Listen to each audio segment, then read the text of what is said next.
Greetings, one and all, and welcome to my new review of Star Trek Into Darkness.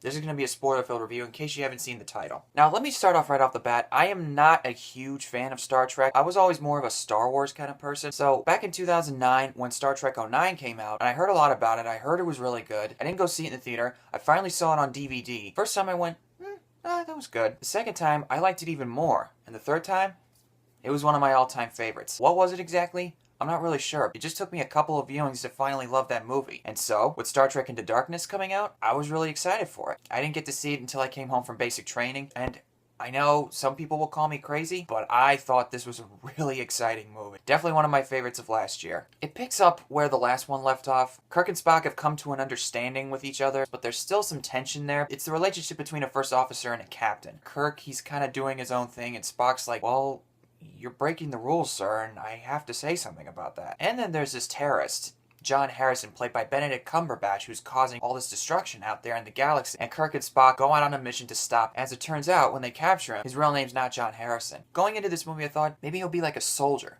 But then when he said, "My name is Khan,"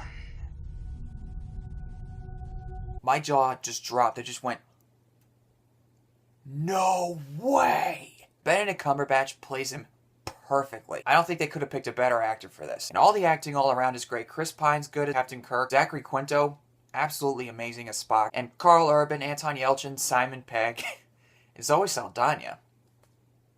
Sorry. The direction by J.J. Abrams, still, it's top-notch. Some people have problems with J.J. Abrams' take on Star Trek, and I understand where they're coming from. The only original film I've seen is Wrath of Khan, and seeing it, I can understand why some people want the old style back, because from what I understand, Star Trek really wasn't famous for action. It was more about the ideas. But that being said, I still think this is a really exciting new franchise. And Star Trek really needed that. It needed something new and fresh to keep the audiences of today interested, because if you keep doing the same thing forever and ever, sooner or later people are going to get bored. And as regards to the alternate timeline, I still can understand why some people didn't want this to follow certain parts of Wrath of Khan, and some people were complaining like, oh, we're just going to use this to make something good. But me, it all worked out really well, because I actually thought Kirk was going to die. And then when he came back to life, it all worked out. And I also like the themes too, like how Kirk finally manages to convince Spock that he actually is trying to help him, and he and Spock finally become friends in the end. Another thing that turned me on my head was the villain. Khan, of course, is the nemesis, but Peter Weller, or Admiral Marcus, he actually is the bad guy. I'm glad the trailers didn't really show you what the movie was about. That's the credit to J.J. Abrams right there. Admiral Marcus was the villain for most of the movie, and I thought,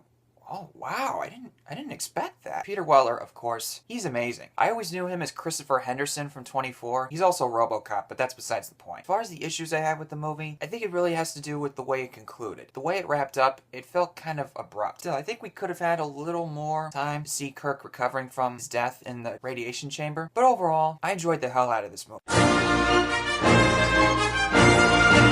It's sad that J.J. Abrams is not coming back for a third one because he's involved with Star Wars now, but I would really like to see another one. And I have to admit, being a Star Wars fan, there's certain scenes in this movie kind of reminded me of Star Wars. With him being the director for Episode 7, I can't wait to see what he does with it. I'm excited as hell. Mr. Abrams, excellent job. If any one of you is a Star Trek fan, let me know what you thought of this movie. Tell me what your favorite Star Trek movie is. I'm pretty sure mine's 2009.